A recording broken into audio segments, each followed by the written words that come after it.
प्यारे बच्चों, क्लास 12 के लिए कोडरमा जिला प्रशासन द्वारा विभिन्न विषयों का मॉडल प्रश्न पत्र जारी किया गया है, जिसमें से हम लोग इकोनॉमिक्स का सेट 1 सेट 2 कंप्लीट कर लिए हैं। इस वीडियो में हम लोग इकोनॉमिक्स सेट 3 के ऑब्जेक्टिव प्रश्नों को देखेंगे। सेकेंड पार्ट के वीडियो में हम लोग अति लघु उत्तरीय और लघु उत्तरीय प्रश्नों को देखेंगे और थर्ड पार्ट के वीडियो में दीर्घ उत्तरीय प्रश्नों को देखेंगे। 3 पार्ट में इसलिए बना रहे हैं क्योंकि वीडियो बहुत लंबा हो जाता है और आपको बोर लगने लगेगा, इसीलिए 3 पार्ट में बना रहे हैं। और जिन बच्चों को इंग्लिश में देखना है ये नोट्स, तो वो क्रोम ब्राउज़र में जाकर DRGP82 लिख कर सर्च करेंगे। वहाँ आपको दीपक कुमार लिखा हुआ मिलेगा। उसको क्लिक करने के बाद आपको ऊपर में ही 11th प्लस 12th करके लिखा मिलेगा। उसी में आपको वहाँ मॉडल क्वेश्चन सॉल्यूशन को ढूंढना है और उसमें से कोई भी एक साइट को खोल लेना है। आपको यहाँ बाएं साइड में गूगल ट्रांसलेट का आइकन दिखेगा, उसको क्लिक करके हिंदी, इंग्लिश, उर्दू, बांग्ला, पंजाबी जो भाषा में आपको चाहिए वो भाषा में आप नोट्स को देख सकते हैं। चैनल पर पहली बार है तो ज़रूर सब्सक्राइब करें और ज़रूरतमंदों को यह वीडियो ज़रूर शेयर करें। तो चलिए हम लोग आज कुछ नया सीखते हैं। तो आपका पहला क्वेश्चन है, व्यष्टि अर्थशास्त्र में सम्मिलित होती है। तो व्यष्टि मतलब होता है व्यक्तिगत इकाइयों का जिसमें अध्ययन होता है। तो यहाँ व्यक्तिगत इकाई हैं, छोटे छोटे चर है, व्यक्तिगत मूल्य निर्धारण है, उपयुक्त सभी है। तो यहाँ पर उपयुक्त सभी इसका आंसर हो जाएगा। दूसरा क्वेश्चन है, सम सीमांत उपयोगिता नियम को कहा जाता है। तो सम सीमांत उपयोगिता जो नियम है उसको हम लोग प्रतिस्थापन का नियम कहते हैं और इसको हम लोग गोसेन का दूसरा नियम भी कहते हैं। तो सम सीमांत उपयोगिता का दूसरा नाम क्या है? तो प्रतिस्थापन का नियम या गोसेन का दूसरा नियम भी कहते हैं। मांग वक्र का ढाल होता है। तो हम लोग सभी जानते हैं कि मांग वक्र ऊपर से नीचे दाहिनी ओर गिरती है, इसलिए जो इसका ग आंसर है वही होगा। फिर है, किस प्रकार के वस्तुओं के मूल्य बढ़ने पर मांग में कमी नहीं आती है। तो यहाँ पर जो है आपका अनिवार्य वस्तुओं जो होता है, अनिवार्य वस्तु के मूल्य बढ़ने पर उसकी मांग में कमी नहीं आएगी, क्योंकि वो आपके लिए ज़रूरी है। उसका दाम ज़्यादा भी रहेगा तो भी आपका मजबूरी है उसको खरीदना, इसीलिए यहाँ चौथा का हो जाएगा क। पांचवा है, किसने कीमत निर्धारण प्रक्रिया में समय तत्व का विचार प्रस्तुत किया था। तो समय तत्व का जो विचार है वो आपका मार्शल ने प्रस्तुत किया था। छठा क्वेश्चन है, मैक्रो किस भाषा का शब्द है। तो माइक्रो हो चाहे मैक्रो हो वो ग्रीक भाषा शब्द है। तो यहाँ पर आपका छठा का हो जाएगा खा, ग्रीक। सातवां है, द्वितीय क्षेत्र में निम्न में से कौन सी सेवाएं सम्मिलित है। तो बीमा, बैंकिंग और व्यापार ये तृतीय क्षेत्र की सेवाएं हैं और जो घ नंबर है वस्तुओं का निर्माण, ये आपका द्वितीय क्षेत्र का सेवाएं हैं। फिर है, औसत स्थिर लागत वक्र का आकार होता है। तो औसत स्थिर लागत जो होता है वो क्या होता है? तो आयताकार अति परवलय वक्र होता है। मतलब औसत स्थिर लागत आपका इस तरह से बनता है, इस तरह से। तो इसको हम लोग आयताकार अति परवलय वक्र कहते हैं। तो ये घ आंसर जो है वो आपका सही है। 9वां नंबर क्वेश्चन है, यदि एक उपभोक्ता एक वस्तु पर अपनी आय का एक बड़ा हिस्सा खर्च करता है तो उस वस्तु की मांग क्या होगी। तो इसमें जो होगा वो आपका जो सही आंसर है वो सापेक्षिक बेरोजगार होगा, क्योंकि वह आय का बहुत बड़ा हिस्सा खर्च करता है, इसीलिए यहाँ सापेक्षिक बेरोजगार होगा। ये क्वेश्चन में मुझे थोड़ा डाउट भी है, पूर्णतया बेरोजगार तो नहीं हो सकता है, सापेक्षिक रोजगार भी हो सकता है। ग और ख में कोई होगा, अगर आप लोग अच्छा से जानते हैं तो कमेंट जरूर कीजिएगा, क्योंकि और बच्चों को हेल्प हो जाएगा। मेरे हिसाब से ये ख नंबर होगा। फिर है, अल्पकालीन औसत लागत वक्र का आकार होता है। तो अल्पकालीन औसत लागत जो होता है वो आपका इस तरह होता है और ये देखने में बिल्कुल यू आकार के जैसा लग रहा है, इसीलिए आपका 10वां का खा हो जाएगा यू आकार। पूर्ण प्रतियोगिता फर्म के लिए ए और एमआर में क्या संबंध होता है। तो ये है आपका पूर्ण प्रतियोगिता और ये यही MR है, यही आपका MR है, AR MR प्राइस डिमांड सब यही वक्र होता है, इसलिए 11 का ग हो जाएगा AR बराबर MR। 12वां नंबर क्वेश्चन है, यदि किसी वस्तु की कीमत में 4% की वृद्धि होने पर उसकी मांग में 8% की कमी होती है तो मांग की कीमत में लोच क्या होगी। तो यहाँ पर कीमत लोच जो है, यहाँ पर इसका फॉर्मूला होता है मांग मात्रा में प्रतिशत परिवर्तन बट्टा मूल्य में प्रतिशत परिवर्तन। तो यहाँ मांग मात्रा कितना है 8% और मूल्य में प्रतिशत कितना है 4, तो 4 दूनी आपका 8 हो गया, मतलब 2%। तो यहाँ पर आपका जो खा हो जाएगा 2, ये सही है। 13 नंबर क्वेश्चन है, जब किसी वस्तु की मांग में वृद्धि होते हैं लेकिन पूर्ति में कोई परिवर्तन नहीं होता है तब संतुलन कीमत में क्या होगी। तो यहाँ पर जो संतुलन कीमत जो होगा आपका वो क्या होगा, वृद्धि हो जाएगा। वृद्धि कैसे होगा, तो यहाँ हम लोग देख सकते हैं जब किसी वस्तु की मांग में वृद्धि होते हैं लेकिन पूर्ति में कोई परिवर्तन नहीं होता, मतलब ये है आपका मांग, ये है पूर्ति, यहाँ संतुलन हुआ। अब मान लीजिए पूर्ति में कोई परिवर्तन नहीं हो रहा और मांग में क्या हो रहा है, वृद्धि। तो जो चीज़ में वृद्धि होता है वो वक्र दाईं ओर जाता है, तो यहाँ अब संतुलन कहाँ हो रहा है, यहाँ हो रहा है। तो यहाँ के हिसाब से हम लोग देखेंगे तो मूल्य क्या हो रहा है, पहले की तुलना में बढ़ जा रहा है, इतना आपका मूल्य बढ़ रहा है, तो इसलिए क्या हो जाएगा, कीमत में वृद्धि होगी। तो यहाँ जो आपका ख आंसर होगा वृद्धि, ये सही आंसर है। 14 नंबर क्वेश्चन है, निम्नलिखित में से दो वस्तुओं का कौन सा संयोग पूरक वस्तुओं का एक संयोग है। तो ये पूरक वस्तुओं का संयोग जो है आपका चाय और चीनी है, काहे कि ये चाय और चीनी आपस में पूरक वस्तु, बाकी ये चाय और कॉफ़ी प्रतिस्थापक है, पेप्सी और मिरिंडा भी प्रतिस्थापक वस्तु है। अर्थशास्त्र मानव कल्याण का विज्ञान है, यह कथन किस अर्थशास्त्री का है। तो ये कथन आपका मार्शल का है। मानव कल्याण से संबंधित परिभाषा मार्शल ने दिया था, धन संबंधी परिभाषा एडम स्मिथ ने दिया था, और चयन संबंधी परिभाषा रॉबिन्स ने दिया था, और कल्याण संबंधी परिभाषा पीगू ने दिया था। तो यहाँ कल्याण का विज्ञान है, मतलब मार्शल हो जाएगा।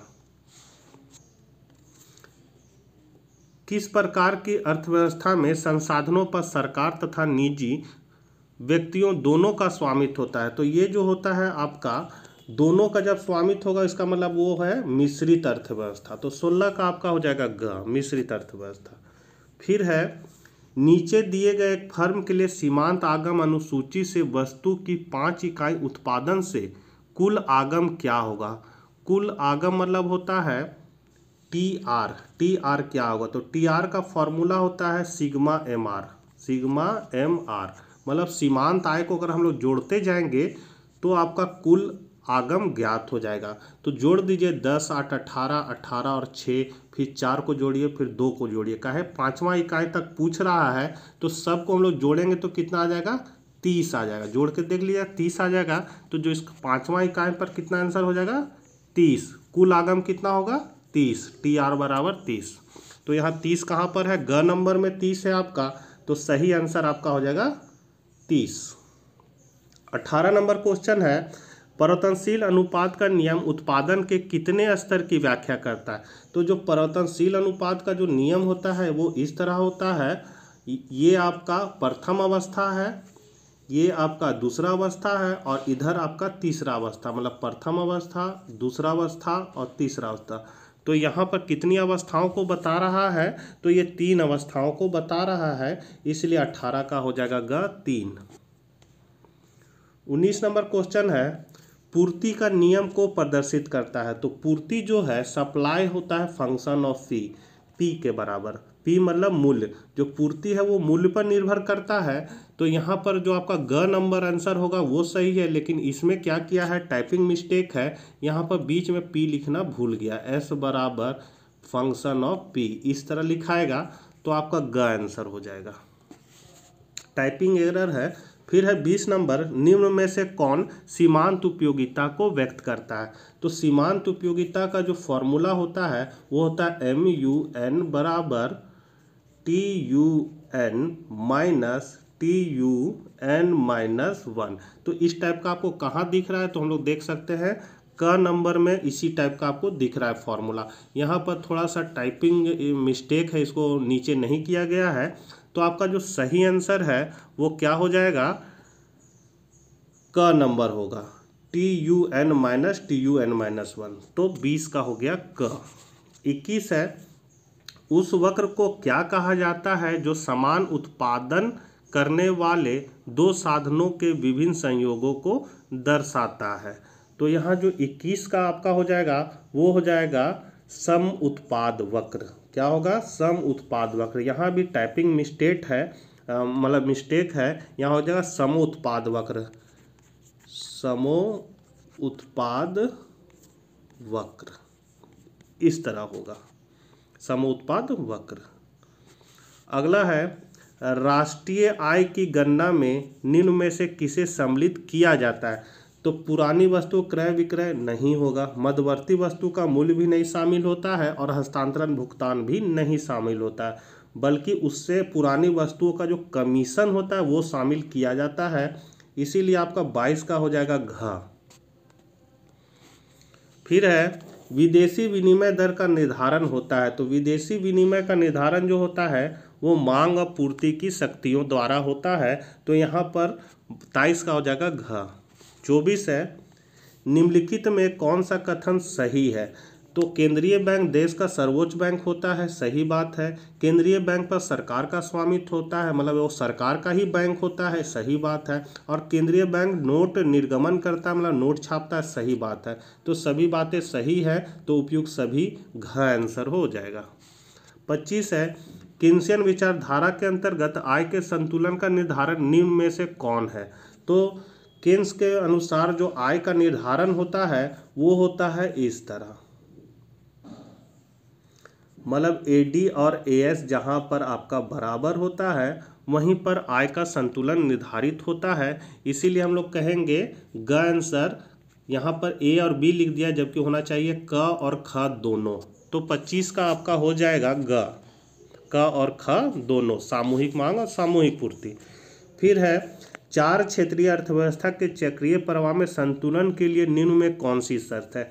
चार क्षेत्रीय मतलब हो गया, पहला परिवार, दूसरा फर्म, तीसरा है सरकार और चौथा है अंतर्राष्ट्रीय, अंतर्राष्ट्रीय मतलब विदेशी बाजार। तो यहाँ सब चारों चार क्षेत्रीय बन गया। तो ऐसा ग नंबर में C + I + G X - C हो गया आपका उपभोग, I हो गया विनियोग, G हो गया आपका सार्वजनिक व्यय और X - हो गया आयात - निर्यात।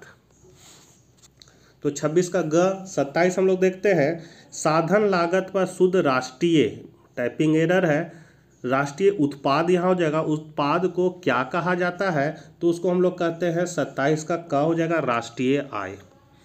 फिर है, वस्तु विनिमय प्रणाली की आवश्यक शर्त कौन सी है। तो वस्तु विनिमय प्रणाली की आवश्यक शर्त क्या है, तो आवश्यकताओं का सीमित होना, सीमित क्षेत्र, आर्थिक रूप से पिछड़ा समाज, ये तीनों है, इसलिए उपयुक्त सभी हो जाएगा 28 का घ। साख गुणक होता है। तो साख गुणक का जो फॉर्मूला होता है, साख गुणक बराबर 1/CRR, मतलब कैश रिजर्व रेशियो। तो आपका क जो आंसर है वो एकदम सही है। केंद्रीय बैंक साख का नियंत्रण करती है। तो बैंक दर से, खुले बाजार की प्रक्रिया से, CRR मतलब कैश रिजर्व के द्वारा, उपयुक्त सभी। तो उपयुक्त सभी यहाँ हो जाएगा, 30 का आपका घ हो जाएगा। 31 है, भारतीय बैंकिंग प्रणाली का संरक्षक होता है। तो बैंक प्रणाली का संरक्षक बोलिए, मालिक बोलिए या देख रेख करने वाला बोलिए, नियंत्रण करने वाला बोलिए, वो होता है रिजर्व बैंक ऑफ इंडिया, जिसकी स्थापना 1 अप्रैल 1935 को हुई थी। नरसिम्हा समिति का संबंध निम्न में से किससे है। तो इसका संबंध आपका बैंकिंग सुधार से है। तो यहाँ पर 32 का हो जाएगा ख। 33 है, भारत में बैंकिंग लोकपाल की घोषणा किस वर्ष की गई थी। तो ये जो है आपका, ये किया गया था 1995 को। तो यहाँ पर आपका 33 का हो जाएगा घ, 1995। 34 है निवेश के निर्धारक घटक कौन से हैं। तो निवेश का जो निर्धारक घटक होता है पूंजी की सीमांत क्षमता, ब्याज की दर दोनों होता है, इसीलिए इसका आंसर हो जाएगा, मान लीजिए यहाँ छूट गया है, मिस्टेक हो गया है, यहाँ पर यहाँ ग लिख दीजिए, इनमें से कोई नहीं, और घ हो जाएगा क और ख दोनों, क और ख दोनों। तो 34 का आपका हो जाएगा क और ख दोनों। फिर है 35 नंबर, यदि MPC बराबर 0.5 है तो गुणक का मान क्या होगा। तो गुणक का फॉर्मूला होता है K बराबर 1/1 माइनस MPC। तो K बराबर 1/1 माइनस MPC का मान 0.5 है, तो यहाँ बैठा दिए 0.5, तो आपका हो जाएगा 1/1 में 0.5 को घटा देंगे तो कितना बचेगा, 0.5 ही बचेगा। अब यहाँ से पॉइंट हटाएंगे तो यहाँ 0 लग जाएगा, 5 दूनी 10, तो आपका आंसर कितना आया, 2। तो 2 आपका कहाँ लिखा हुआ है, घ नंबर में लिखा हुआ है, तो 35 का हो जाएगा घ 2। 36 नंबर क्वेश्चन है, निम्न में कौन सा कथन सत्य है। तो K बराबर 1/MPS होता है और K बराबर 1/1 माइनस MPC भी होता है, दोनों होता है, इसलिए दोनों कथन सही है। बाकी ये क और ख दोनों गलत है, तो ये गलत है और ये दोनों सही है। यदि MPC 0.9 है और आरंभिक विनियोग 100 करोड़ है तो अर्थव्यवस्था में कुल आय में वृद्धि होगी। तो यहाँ पर जो कुल आय में वृद्धि आपकी होगी वो हो जाएगा, फिर निकालेंगे K बराबर 1/1 माइनस MPC। तो 1 माइनस MPC के जगह 0.9 बैठा दिए।